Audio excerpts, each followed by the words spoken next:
Okay, let's see if we can do this. Got a piece of hair on the microphone.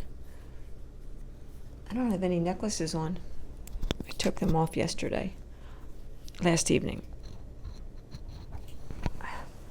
I am tired, you guys. I'm so tired. I've been up since 2:12.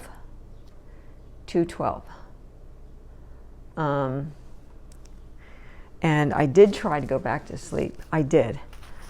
And I tried like later in the morning too, like around 6. I tried. No dice. It wasn't happening. So I'm feeling it. I'm feeling extremely rough today. I just made a coffee. I thought maybe that'll help. I had lunch, if you could call it lunch. I had a banquet Salisbury steak TV dinner. And that's all we need to say about that. There's not much to say about a banquet Salisbury steak TV dinner.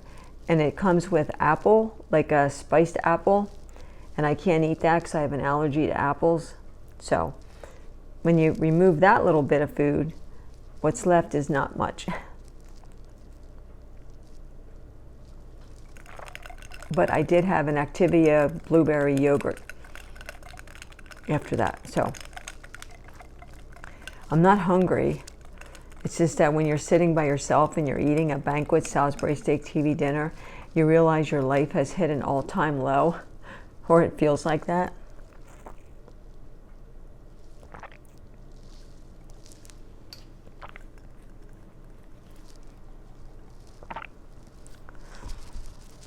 It's been a couple days. I know. I grabbed up a card. Everybody seems to like the cards, and I like the cards too. So be kind to yourself. You're the only one you've got. And that's Unknown said that. So the action is write down 3 action steps where you could work on being kinder to yourself. Review these steps daily and reward yourself when you achieve them. Isn't it interesting that we have to write down action steps to be kind to ourselves? Considering what we do for everyone around us, that we actually have to write down things to be kind to ourselves. I don't know what that says for us as humans. I don't know. Anyway, haven't cut the bangs yet. Still working with them. What's this? Still working with them. Trying to get them to a point where they're no longer bangs. 2 days ago was the fifth month death anniversary of Sky's passing. It was a rough day all the way around. I did take a walk. I don't think I did a video since I walked the lake on that day, and I did 2 laps. Yesterday I didn't walk. I haven't walked yet today, and there's a very good possibility I'm not going to walk today because I am so sleepy, like drop dead. And if I went in there and laid down to try to sleep, it wouldn't happen. It wouldn't. So the left eye is going to start carrying on now. Coffee's good. I ordered, the way they described it on Timo is a hoodie. To me, a hoodie is, well, it could be anything with a hood, I guess. But I thought it might be a little more thicker inside. But anyway, I'll show you what I ordered. It's got the hood. It's really cute. Stars and moons. Let me see if I can, there we go. Moons. The back is plain across the middle, but then we've got the design on the bottom, and on the front we have the beautiful tree, long sleeves, more moons, more stars, a blonde hair. I'll take credit for that. We have the little ties, and each side has a pocket, which I love when I get something with a pocket. So it's a little bit wrinkly. So I think when I get my next shower, I'll put it in the shower and see if the steam will take some of the wrinkles out. But I just think over time, because it was all folded up in a little bag, you know, but it's really thin inside. See, there's no flannel or anything like that. So it will be good for end of summer, early fall, for like, you know, going outside or anything like that. I sized to a medium. It's actually a birthday gift to myself. I sized to a medium because I like things bigger, especially something like that I might layer. I like things like roomy. I like things roomy. I can take the plastic. If you haven't done a diamond art and you're thinking about it, the whole paper is sticky. That's how the little stones stick on it. And then this paper is over top of everything. And then you move the paper as you're working. At least that's how I do it. I like fold the paper down around the area that I'm working. So I'm almost done. I'm working with the white gems. It's the last color. And I'm almost done this big one. And then I'll see what I want to start next. Look how pretty. I think this is so pretty. I just have what's open there in the top. That right there. That's what I have left. That's it. The rest of it is all done. Super pretty. Yeah. I'm not sure what I'm going to do with this yet. I don't know if I want to try to DIY a frame, make some sort of fake frame around it, because I have to cut it back, you know, or fold it back, one or the other. I cut it back. And if I'm going to hang it up, I'd like to have some type of faux frame around it, because I don't think I could afford a frame for that size, but I could get some type of not necessarily construction paper, but maybe some type of sticky paper, or what am I thinking of? Even some type of wallpaper that has a pattern that would work well with that, and then cut it to make it look like a frame. That's just what I'm thinking. Off the top of my head, that's what I'm thinking. So, how's everybody doing? Are we all hanging in there? I know that some of us have some struggles.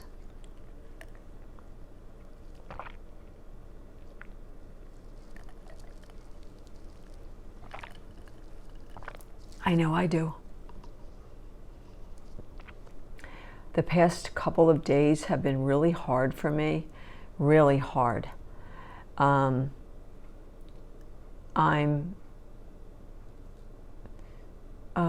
What am I? I feel like now that I'm in the 6-month mark of Sky's passing. I'm getting into that half-year milestone.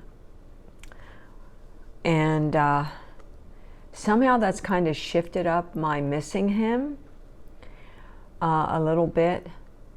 It's feeling more like he died just yesterday, but at the same time it's feeling like he died 10 years ago. And I know that doesn't make any sense to anyone other than someone who's lost someone.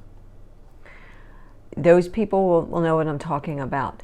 It's a very weird, it just happened, but it happened forever ago kind of feeling. And the more days that go by that I'm here by myself, the harder the days are to get through. I'm noticing. Yeah. The harder the days are to get through. And I am definitely a summertime person. I've said this before. I typically love the summertime. I'm a summer girl, always was. Spring, summer, very early fall when it's still nice and warm. But this year, without Sky here, totally different vibe. The summer, I'm not I'm not having it. I cannot connect with the summer this year at all. We had plans to go down to the lake. I was going to put him in the wheelchair. We were going to go down to the lake, have little picnics. Now, bits and pieces of him are in the lake. And I think of how surreal that is when he and I would walk the lakes together, and then we would stop and take pictures of butterflies or the turtles, or if we saw a frog sitting on a stone. And then Sky was always one to edit his pictures. He would take a picture, and then he would stop and he would look at it, and he would make something bigger and make something smaller. And I took a picture of Sky editing a picture at the lake. So on the pathway, on the far side, where over close by where the lilac bush is, where I put some of his cremation ashes, he stopped and he was editing one of his pictures. And I turned around and I took a picture of him with his phone fixing a picture that he did. And it's one of my favorite pictures of him because the memory of it is so clear in my mind. And when I think of the lake and I think of him, and I think as we would walk the lake, never did I think that bits and pieces of him would be in the lake and under the lilac bush. And it brings a deep sadness right now to me. I'm not finding a comfort in those feelings right now, and that's just me being very honest. When I first put his ashes, some of his ashes, and there's a lot of ash. Sky was not a big man, but I'm amazed at how much ash comes from the bones of a human. And there's a lot of ash. I mean, I mailed some, and I've said this, so I know I'm repeating myself, and I apologize, but I mailed some to California, to his son. I mailed some to Texas, to that son. Not a whole lot. I took a Ziploc, and for the son in Texas, I put about that much in the bottom of a sandwich Ziploc. If you're going to ship like a whole urn, there's protocol you have to follow with the Postal Service. So I shipped a little bit in a Ziploc, in paper, in an envelope, and mailed it on down in a yellow padded envelope. And then his son in California, I sent more ashes there because Sky lived for 20 years in California. So I figured that son would have more places, maybe more than one place to put some ashes. So, and then I sent some to his sister and to his brother in Chattanooga to put in the creek where Sky grew up along the river and the creek. So they said, his sister said they would do that, and I'm assuming they did, but I don't have any proof of that. And then I have some in a necklace, and I have 2 jars, like full, and I have some in a bag in an ornate box where I had Moonshadow's ashes in a cremation box. I have some in my bedroom in another jar. I have a half jar that I'm going to just keep forever. So it's a lot of ashes, and they've gone a lot of places. Like, he's traveled the world kind of, even after life, you know. So going down to the lake right now at this stage that I'm at is a little bittersweet for me. We'll see how I feel, you know, in a year or 2 years. I'm anxious to see how I'm going to feel. But right now with the summer, I can't connect to the summer. I can't. I want it to be done. I want August to go away, my birthday month. I want it to just go. And I want to get into September, October. I want to see the change of the leaves. I want to see the trees bare. I want that barren, like the world is asleep look. I want to watch the snow. If we get any snow this year, each year we get less and less. I'm in Pennsylvania. We get less and less snow every year. You know, climate change is hitting us in a very, a way different than we're used to with our weather. And the last 3 winters, we have not gotten any snow to speak of. You know, a dusting like this much, it's gone by the next day, very unheard of. But I just want to get through the warm and into the cold, because he was his most ill during the cold months. And I think I just need to reconnect with that time of year. Might not make sense to some, but might make sense to others. So I'm missing and longing for all the parts of the relationship that I no longer have. Having my meals alone, which is why I really don't eat meals anymore.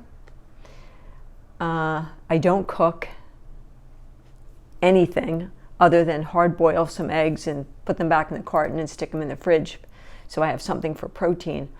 But I don't cook anymore. I just don't. I haven't for a long time. Freezer to microwave, that's it. That's the most energy I can muster.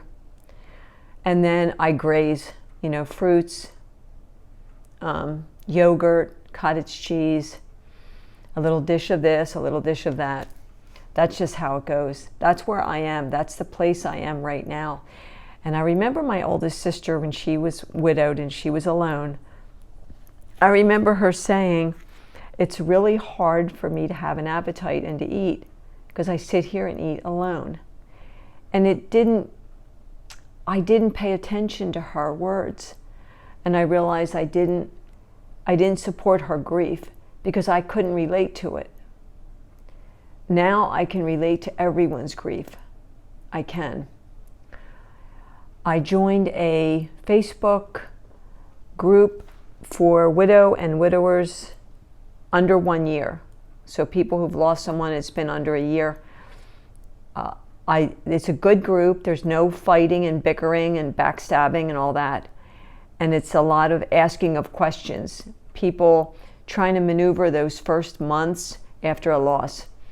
The paperwork, the phone calls, what do I do with the ashes? A lot of people are saying, you know, what has everyone done with the ashes? I know when my brother passed away and he was cremated, his wife put his ashes along a walking trail that my brother walked a lot. And that was his wishes. So I enjoy the group and the fact that there's things I can give input. Yeah. And Friday I talked to my daughter. We were going to do it today. I wasn't up to it. I was not up to it. And I was supposed to go out this afternoon to go to Walmart. I was not up to that either. And that's okay. You know, it's okay to not be up to something. Tomorrow the visiting nurse comes. Hopefully she shows up between 9 and noon. So I have a 3-hour window. I'm hopeful this time she shows up because last time that didn't happen. Excuse my weepy eye. Don't have a clue. Eye doctor says it's dry eye because I'm getting older. It's an age thing.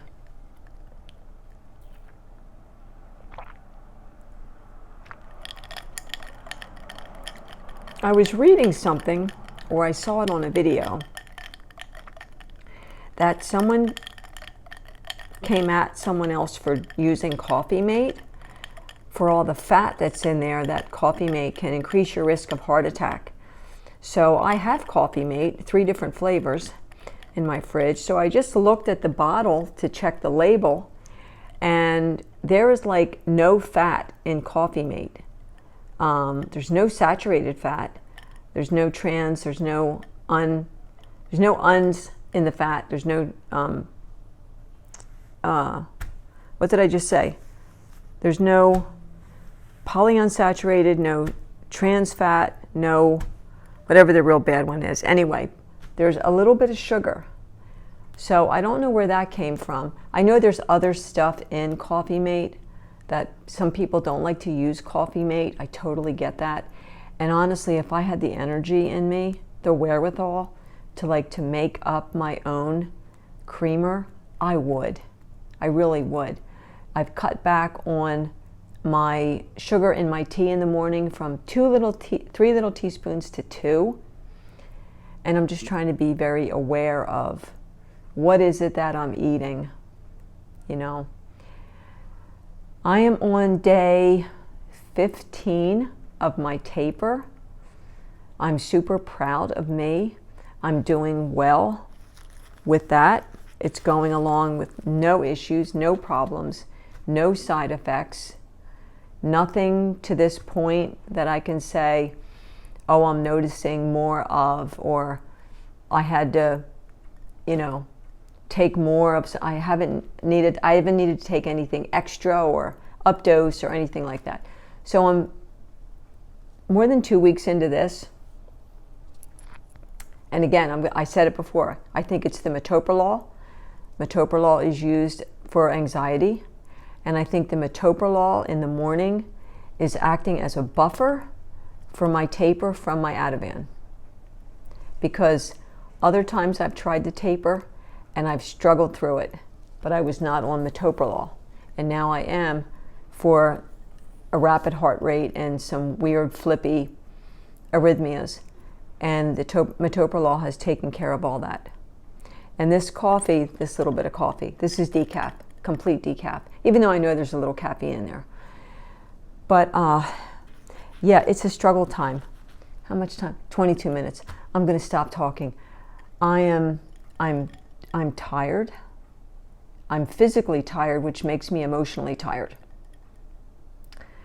I will say that the house is in order. The laundry's caught up. I just took all the recycle and the trash out of the apartment.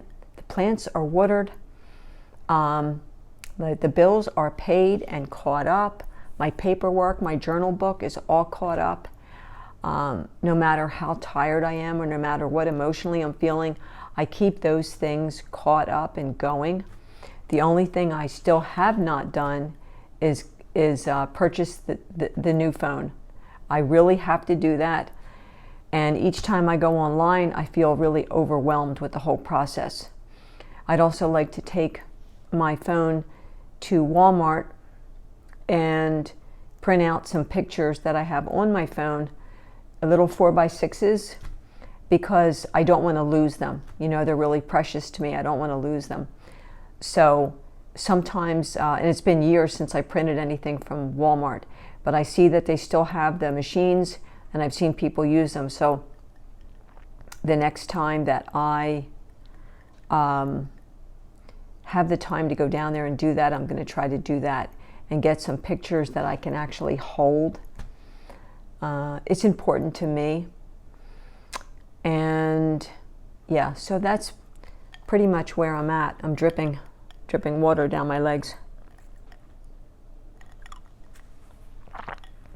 So I'm a little more quiet. I'm a little more reserved. It's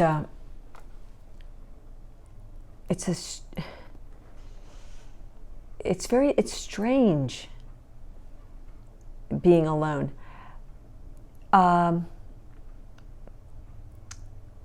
When I was diagnosed BPD back in my 40s, which we're talking 20 some years now, it made sense because I went from relationship to relationship with no pauses in between, aside from when I was in my 20s. So I haven't been alone, and even then I wasn't completely alone, like I am now. So for me to be completely alone for more than 5 months is a first since I got married when I was 18. It's very strange. It's a very strange feeling. Some moments I love it, like I'm perfectly content. Some moments I like it, like that's okay, I'm okay. Other moments I feel anxious or nervous, not my anxiety disorder, but just a general, gosh, this feels weird kind of feeling. And just knowing that everything I do, if I'm going to eat, if I'm going to watch a movie, I know I'm going to be doing that alone. And for me, it's not always a comfortable feeling. So, and then other times I'm like, I can't imagine sharing this time anymore with anyone else, because I'm kind of doing, it's like a habit, like when you do something for a certain period of time, it just becomes who you are and what you do. And then the thought of changing that up can be daunting and overwhelming. And it's like, can I get used to the new thing? Can I get used to having someone else in the apartment? Can I get used to having someone else around? Can I get used to all the change that would bring? But anything that I do in my life is change. And each change that I've done has taken time for me to adapt to my surroundings, to the person that's in my life, to whatever city I'm living in, whatever home or apartment I'm in. It has taken time to feel really comfortable. And so for everybody, I mean, we all go through change, so you all know what I'm talking about there. But I'm hanging in there. I'm just really worn. I'm really worn. And I'm feeling tiny. That's going to sound so strange. Over the last couple of days, I've felt tiny, like my body has shrunk, if that makes any sense. I haven't really changed anything up, but I'm just feeling like kind of skeletal. Again, sounds strange, but it feels strange, and that's what I'm feeling right now. So I'm feeling a whole lot of things. So I have the nurse tomorrow. Hopefully she shows up and we get through that experience and done. And then the end of the week, I'll talk to my daughter on Friday. And then we're into August. By then we're into August, right? Yeah, I think Friday is August the 2nd. And then let's move on.